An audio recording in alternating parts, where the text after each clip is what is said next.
Welcome, everyone, to another episode of Streamed and Screened, an entertainment podcast about movies and TV from Lee Enterprises.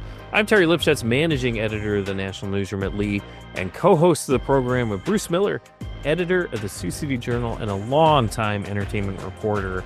We talked movies last week, but now we're getting into a little bit of a mini-series. Is that correct? It's huge. It's huge. You have not seen money spent like this, and as they say, it's Disney money, so the pockets are deep. But it's a lot like if you happen to watch Roots when you were young, it's that kind of sprawling story where it starts in one place and then takes somebody far beyond that.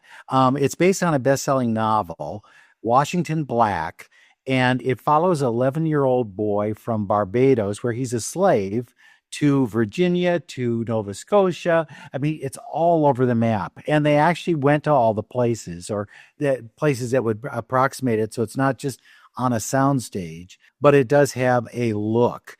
And he's a little kid who can draw. He's, very good at conceiving ideas for inventors. So his former slave owner's son is an inventor who they think is weird.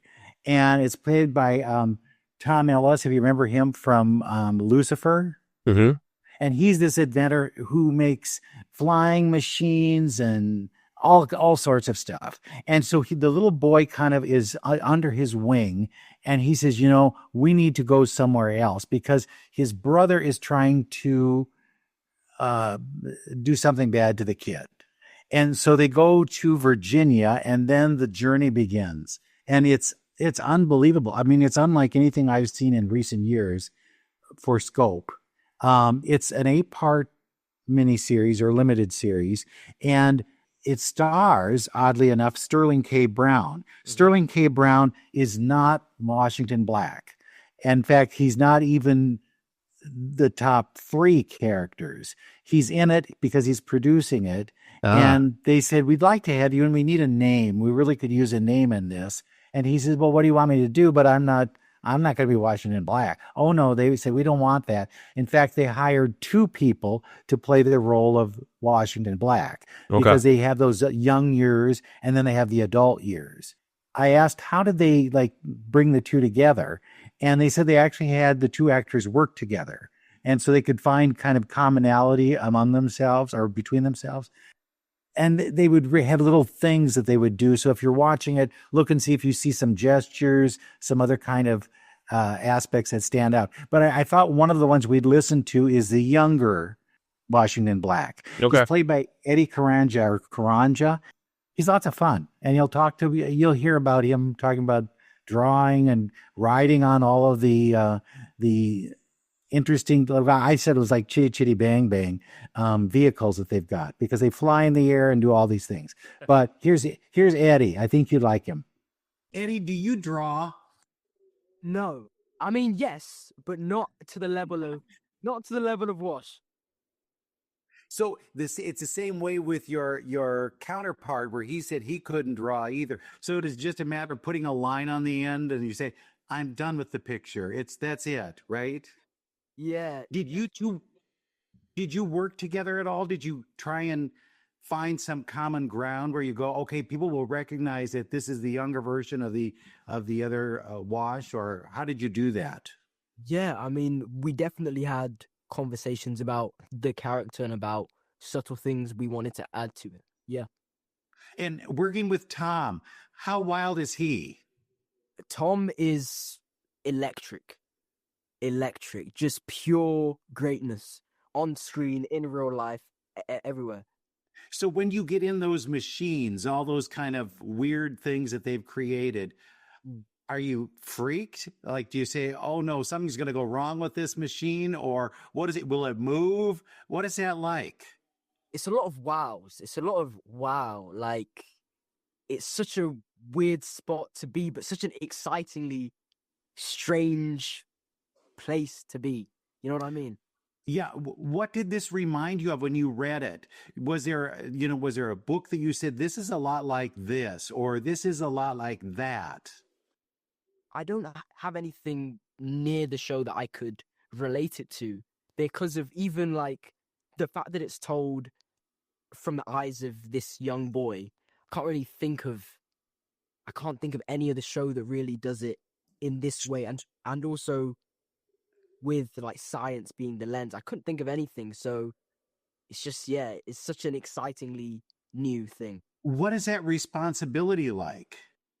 You can be a bit nervous about it, but it's just because you were really taking on something so new and fresh, and there isn't really anything to look at. So it was really, you just have to trust the writers, your instincts, and Sterling K. Brown. Those are the three things. That's the trick. What do you want viewers to get out of it?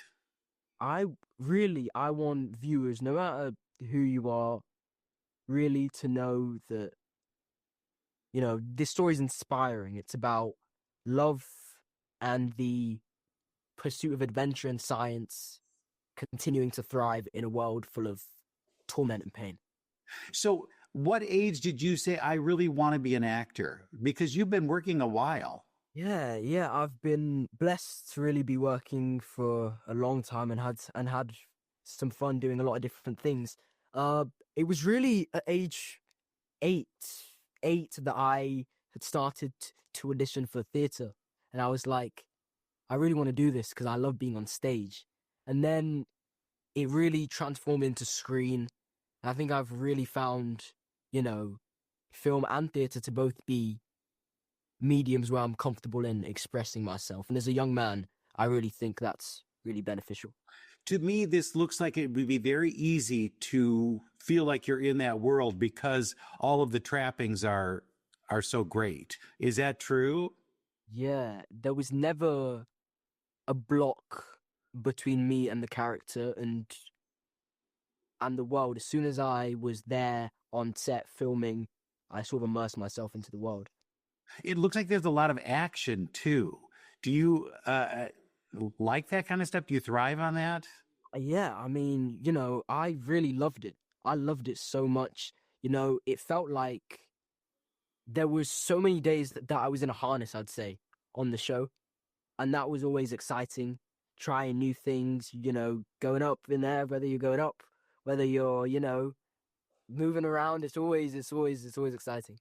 Well, you make me want to be the character. You made it really fun and I enjoyed it so much. Thank you so much and good luck. All right, Bruce, thanks for that interview. This sounds like a fascinating series. I know it's fictional, but it's based on reality, and I always love those types of, historical kind of dramas. Well, Ernest Kingsley Jr., who plays the adult Washington Black, he's part of a love triangle. He's involved with, some dirty dealings that are going on. So you get I don't know how you explain it to somebody because there's so much to it. Hopefully you'll just dig in and start feeling the kind of adventure of all of it.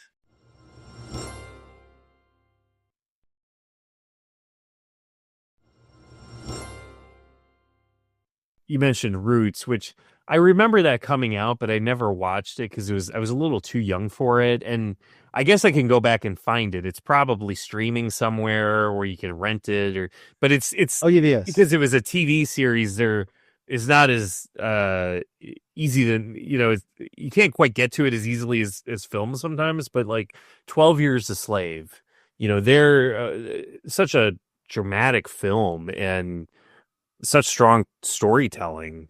Sure. Very compelling. Roots was successful because there was a big blizzard that came through the country when it aired, and people were held kind of hostage in their homes. Oh. And so they watched. I'm not saying that it isn't worth all of the acclaim it's gotten, but that was key to its success, is that in those days, we didn't have 500 channels, and what else you're going to watch? Right. If you're in the house, here you go. And they were hooked. They loved it, and they did a Roots Part 2, too. Yeah, and there was a lot of huge actors in Roots, too. I mean, yeah, it was kind of a who's who of everybody at that time. Oscar winners, and yeah. And it won so many Emmys. It held the record for a long time. Now we're getting closer to, the new record is held by Shogun, just last year. All right. So what do we want to talk to in the future? We got some stuff coming up. Well, there is a reality show that I want you to watch as well. Okay. It's called Back to the Frontier. No? And it's about 3 families that they put on. It's in the Rockies, so how bad can it be, right? But Right, they said yeah. the weather did rain and they did have trouble. But they have to act as if they're frontier families who are homesteading, and it's your kids. You will see your kids in this because they have to give up their cell phones. They can't go and visit anybody. They've got to do work all day long. And this one kid wanted a goat, and the dad spent most of his money buying the goat. And then the kid really doesn't want to play with the goat. And he's like, they had problems just like we have now. Yeah.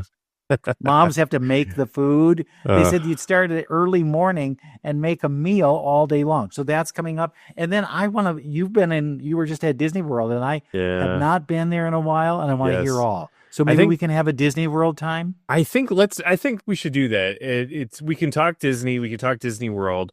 Talk my experiences. We also went to Universal. Oh, and park? Went to the new park at Universal. We'll talk about that. Epic. I'm not sure the folks at Universal will want to hear what I have to say about Epic. Terry, that's not how we do these things, right? They need to give me a junket, I think, and prime experience, because if you're a paying customer to Epic, you may not have the most of enjoyable times compared to Terry. I'd like to give you a VIP bloggers pass. and bloggers. Yeah, so maybe we'll do that in a couple of weeks. We'll be influencers for a week. You'll have to disassociate yourself with me though, because they're gonna pull you from the list though. Oh no, can't do that. No, I'll be the good cop. You can be the bad cop. I'd be the terrible cop. They're gonna bring me up on charges. They're gonna send. You're gonna be the imprisoned cop, right? They're gonna do internal affairs on me after we're done with this one. So that's to say, I didn't enjoy all of my vacation. Most of it was good, and I'm not saying Universal, all of it was terrible. There were some really awesome rides we went on, but yeah, the new park we'll just say it's a new park and there are some flaws. So, shakedown. It's shakedown time. They have to see what's wrong and fix it. They got a lot of fixing to do, I'll tell you that. I can hardly wait. Oh boy. All right, well, on that note, stick around again next week for another episode of Stream and Screen.